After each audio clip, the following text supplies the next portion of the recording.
तो कैसे हो दोस्तों, आए हो सभी लोग बढ़िया होंगे। तो आज की वीडियो हमारी किस चीज़ के ऊपर होने वाली है, 80s 2025 की प्लानिंग की। ठीक है, बहुत सारे दोस्तों की कमेंट आ रही थी कि भाई हमें पता नहीं लग रहा है कि इतने कम टाइम में हम कंप्लीट कैसे करें सिलेबस, तो आप हमें एक थोड़ा आइडिया दे दीजिए। ठीक है, उन लोगों ने मतलब टॉपिक्स वगैरह सर्च करे होंगे तो यूट्यूब पे वीडियोस पड़ी हुई है मोस्ट इंपॉर्टेंट टॉपिक्स।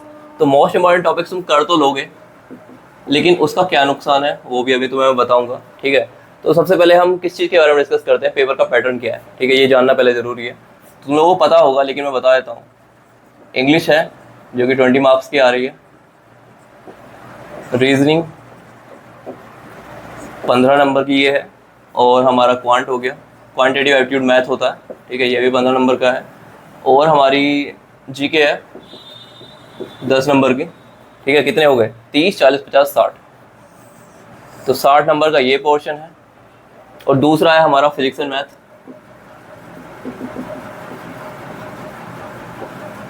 60 मार्क्स का ये। अब देखो, मैं तुम्हें थोड़ी चीज़ें ऐसी भी बोलूँगा जो कड़वी होंगी, लेकिन मैं तुम्हें सच बताऊंगा चीज़ों का, और मेरी प्लानिंग क्या है मैं तुम्हें वो बताऊंगा, उसके अकॉर्डिंग फिर तुम्हें चीज़ें जेन्युइन पता लगेंगी। ठीक है, कि हमारे पास बेसिकली 20 डेज़ है। जो मेरा आइडिया है वो ये है कि जुलाई से पहले एग्ज़ाम होगा नहीं, और मैं ये सोच के चल रहा हूँ कि जुलाई की स्टार्टिंग में होगा। तो 20 डेज़ के अंदर सिलेबस कंप्लीट करना ही करना है। तो 20 डेज़ में कैसे होगा, ठीक है, मेरी क्या प्लानिंग चल रही है मैं वो शेयर करूँगा, तो उससे तुम्हें थोड़ा आइडिया लग जाएगा। मेरे साथ साथ तैयारी करोगे तुम्हारा भी सिलेबस कंप्लीट हो जाएगा। ठीक है, तो सबसे पहले तो जो लोग वीडियोस देख रहे हैं मोस्ट इंपॉर्टेंट टॉपिक्स की, उन्हें क्यों नहीं देखनी चाहिए। देखो, मोस्टली एक क्वेश्चन आ रहा था कमेंट्स के अंदर कि भाई कॉन्फिडेंस नहीं आ रहा क्वेश्चन सॉल्व करने का। ठीक है, तो देखो कॉन्फिडेंस का खेल क्या है। अगर मैं सारा सिलेबस रिवाइज करके ना जाऊँ तो मेरे अंदर ही कॉन्फिडेंस नहीं आने का। ठीक है, ये फैक्चुअल है। अगर तुम्हारे पास तुम्हारा पूरा सिलेबस कवर नहीं है, तुम्हारे दिमाग के अंदर एक वो आइडिया नहीं गया है कि हाँ तुमने सब कुछ रिवाइज कर लिया है, तो कॉन्फिडेंस कभी नहीं आएगा। और मोस्ट इंपॉर्टेंट टॉपिक्स पढ़ने से वही होता है, तुम्हें लगता है कि हाँ ये पढ़ लिए, लेकिन क्या पता क्वेश्चन यहाँ से आ जाए, क्या पता क्वेश्चन वहाँ से आ जाए, तुम्हारे दिमाग में एक डाउट क्रिएट हो जाता है, और वो फिर कॉन्फिडेंस नहीं आता है। और कॉन्फिडेंस नहीं आना सबसे बड़ा ड्रॉबैक है, क्योंकि वहाँ एग्जाम में ना तुम हर क्वेश्चन को पहले दिमाग में ये सोच के चलोगे कि शायद वो अलग पोर्शन से आ जाएगा और मैं उसे सॉल्व नहीं कर पाऊंगा, तो वो उस लैक होने की वजह से जो तुम सॉल्व कर सकते हो वो भी नहीं हो पाता है। तो अब एक और चीज़ तुम्हें बताता हूँ, फैक्ट। देखो, तुम इससे यहाँ पे 60 में से 40 मार्क्स तक लेके आ सकते हो मोस्ट इंपॉर्टेंट टॉपिक्स पढ़ के, लेकिन भाई एटीसी का एक और कड़वा सच है कि यहाँ तुम्हें सब पढ़ के जाना पड़ेगा, वरना 40 नंबर यहाँ ला के तुम कहीं नहीं पहुँच पाओगे।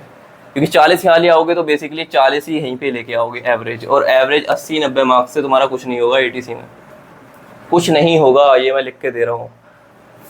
110 का टारगेट रखना पड़ेगा, और 105 से कम अगर नीचे जा रहे हैं तो कुछ नहीं होने वाला। ठीक है, मतलब बेसिकली अभी तो तुम्हारे दिमाग में यही आइडिया रखना है कि अगर 105 से नीचे नंबर तुम्हारे गए तो तुम्हारा कुछ नहीं होगा। ठीक है, और अब 105 नंबर कैसे आए, तो देखो वो तो सब भगवान के ऊपर है कि तुम्हारे कैसे आएंगे। तुम्हारा काम है कि सारा सिलेबस कंप्लीट करना। तो मैं क्या कर रहा हूँ और किस तरह से तुम्हें चीज़ें कर सकते हो, वो मैं यहाँ पे थोड़ा सा तुम्हें हेल्प करूँगा बताने की चीज़ों की। सबसे पहले तो तुम्हें रीजनिंग कैसे करनी है। ठीक है, पहले एक जीके की बात कर लेते हैं, 10 नंबर वाली।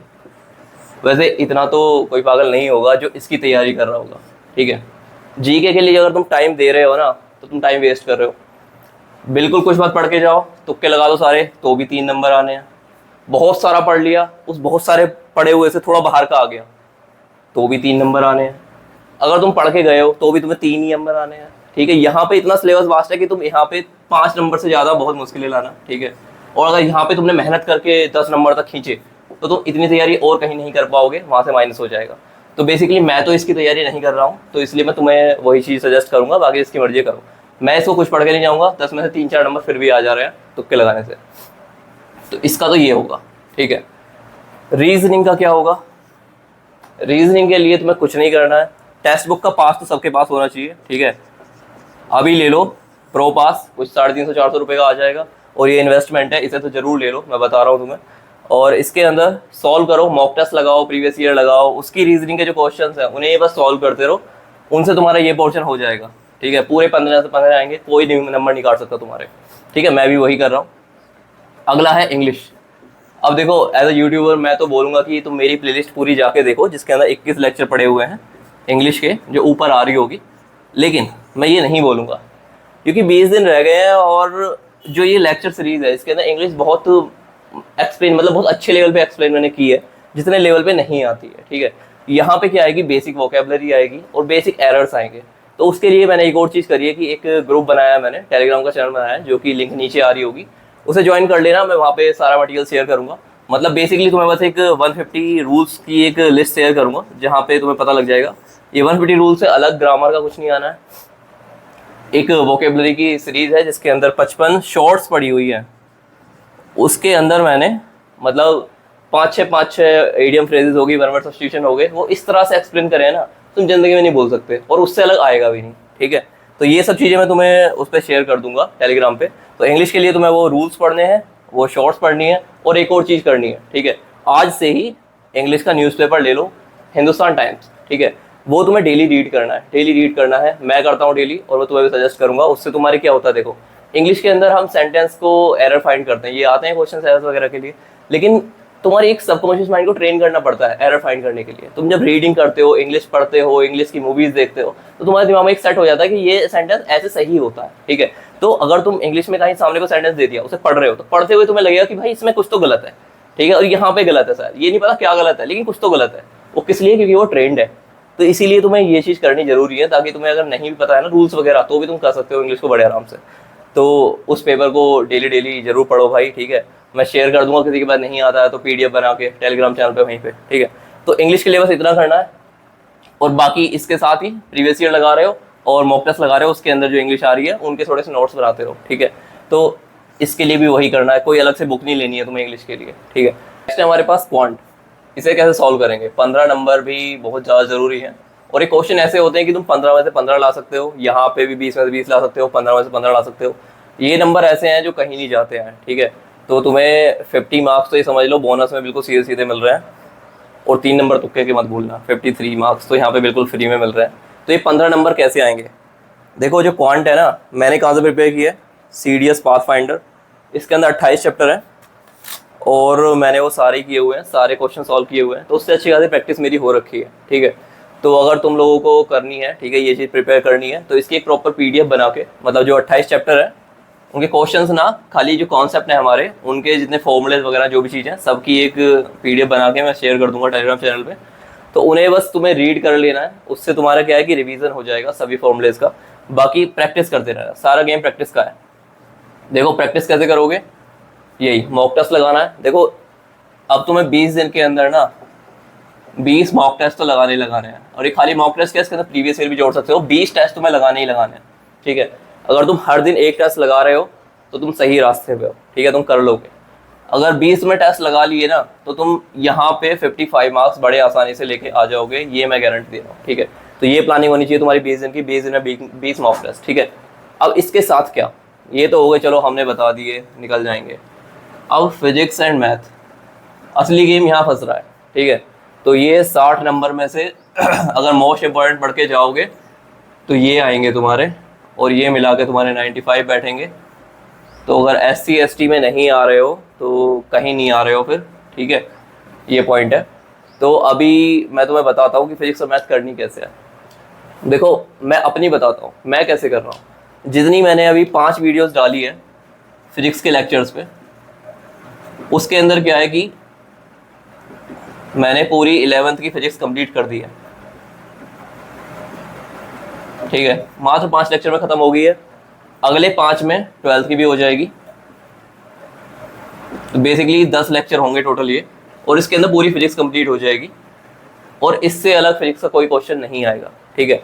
हाँ तुम्हें मोस्ट इंपॉर्टेंट पढ़ना है, लेकिन टॉपिक्स नहीं। क्या पढ़ना है मोस्ट इंपॉर्टेंट, अगर तुम बुक खोल के देखोगे ना NCERT की, तो उसके अंदर पूरी चैप्टर के अंदर 2-3 चीज़ होती है बस इंपॉर्टेंट, तो डायरेक्ट क्वेश्चन भी वहीं से बनता है। जैसे इलेक्ट्रोस्टैटिक्स की अगर मैं बताऊँ, यहाँ चार्ज वाला है, तो बेसिकली ऊपर ऊपर से पता लग रहा है गॉस लॉ आएगा, एक चार्ज के बीच में फोर्स आएगी, ठीक है। तो ऐसे देख के पता लग रहा है कि हाँ बस ये इंपॉर्टेंट चीज़ 2-3 है। तो चैप्टर के अंदर बस वही पढ़नी है तुम्हें, ठीक है। हर चैप्टर के अंदर इंपॉर्टेंट निकालो, ना कि पूरे सिलेबस में से इंपॉर्टेंट निकालो। तो ये पॉइंट तुम्हें थोड़ा याद रखना है। तो अगर तुम खुद से भी पढ़ रहे हो NCERT की, तो NCERT एक तो देखो ये न्यू एडिशन जो है ना हमारी, जो न्यू एजुकेशन पॉलिसी वाली है, बाद वाली जो अभी अभी आई हैं, उनसे नहीं पढ़ना है, पुरानी वाली बुक से पढ़ना है। क्योंकि इस बार जो अब नई बुक्स आ रही हैं उसका सिलेबस बहुत काट दिया, बहुत छोटा कर दिया मैंने देखा है। लेकिन जो मैं वीडियोस बना रहा हूँ वो सब पुरानी बुक्स के बेस पे है। तो तुम बेसिकली अगर तुम इन्हें ही कर लोगे ना, तो ये तुम्हारे लिए बेस्ट है। बाकी मैं मैथ स्टार्ट कर नहीं रहा था, लेकिन अब मैं मैथ भी स्टार्ट कर दूंगा, क्योंकि बहुत सारे लोग बोल रहे हैं कि भाई करवा दो। और अगर मैं करवाऊंगा ना तो मैं अपना भी रिवाइज करूंगा। ये समझ लो मैंने जितनी वीडियोस करवाई है ना, मैंने खुद का भी उतना ही रिवीजन किया है अभी तक, ठीक है। तो जैसे जैसे अगली वीडियो आएगी मेरा वो रिवीजन हो जाएगा और तुम लोगों का भी रिवीजन हो जाएगा, क्योंकि तुम लोगों ने भी मैथ फिजिक्स पढ़ रखी है, मैंने मैथ फिजिक्स पढ़ रखी है, ठीक है। तो ऐसा कुछ नहीं है कि अलग अलग चलेंगे। तो जिस तरह से हम, और साथ साथ में ये मॉक टेस्ट चलते रहेंगे, तो इससे स्कोर तुम्हारा इंप्रूव होता रहेगा। और जब तुम मुझे करते रहोगे ना, बहुत सारी चीज़ तुम्हें वहाँ पे पता लगती है कि ये फॉर्मूला यूज़ हो रहा है, इस तरह से यूज़ हो रहा है। तो बेसिकली यही चीज़ करनी है। अभी मैथ्स की भी वीडियोस आएंगी, तो 20 दिन के अंदर तुम एक छोटा टारगेट ऐसे रख सकते हो, एक दिन में 2 फिजिक्स के चैप्टर पढ़ने हैं बस तुम्हें। और पढ़ने क्या है, मोस्ट इंपॉर्टेंट चीज़ें निकालनी है उसके अंदर, बस समरी पढ़ लो, या फिर किसी चैप्टर की इंपॉर्टेंट क्या क्या चीज़ें हैं वो कहीं ना कहीं पे दिए हुए होते हैं, नोट्स दिए हुए होते हैं, तो नोट्स से भी पढ़ सकते हो। मतलब ये समझ लो फिजिक्स के 2 चैप्टर करने हैं तुम्हें पर डे, और मैथ्स के भी 2 चैप्टर करने हैं पर डे, ठीक है। इसमें क्या करना है, तुम्हें रिवाइज करनी है चीज़ों को, जो इंपॉर्टेंट चीज़ें हैं वो रिवाइज करनी है, मैथ में भी और फिजिक्स में भी। टोटल फिर 11-12 मिला के 28 के आसपास फिजिक्स में है और 27 के आसपास मैथ में है। तो 14 दिन में ये कवर हो जाएगा और 14 दिन में ये कवर हो जाएगा। और जब तुम ये करते चलोगे ना, तुम देखोगे तुम्हारा यहाँ पे भी स्कोर इंप्रूव हो रहा है, और तुम उस चीज़ को तो कर ही रहे हो साथ साथ, ठीक है। तो बेसिकली तुम्हारा प्लान होना चाहिए। और अभी भी कुछ चीज़ रह गई होगी, तो टेलीग्राम चैनल जो मैंने बनाया है, तुम लोग वहाँ पे अपने मैसेज वगैरह कर सकते हो, मैं वहाँ पे चीज़ें बता दूंगा, लेकिन वहाँ पे एकदम तुरंत रिप्लाई आएगा, इस चीज़ की ज़्यादा होप मत रखना, ठीक है। मतलब मैं रिप्लाई जरूर करूँगा, और कोई अगर पर्सनली मैसेज करता है तो उसे मैं रिप्लाई जरूर करता हूँ, लेकिन टाइम लगता है, ठीक है। ये मत सोचना कि भाई एक दिन हो गया, तो 1-1.5 दिन मैक्सिमम, ठीक है। 24 से 48 घंटे में रिप्लाई मिल जाता है, मैं कर देता हूँ। अगर तुम्हारी कोई भी क्वेरी है, कुछ भी चीज़ है ना, पूरा उसे लिख दो, हाय हेलो मत लिखो बस कि हाय भैया, ठीक है। तो उसका मैं क्या करूँ, पूरी की पूरी डिटेल जो भी चीज़ है ना तुम्हारी, वो पूरी लिख दो, मैं उसका रिप्लाई जरूर करूँगा जो भी प्रॉब्लम है।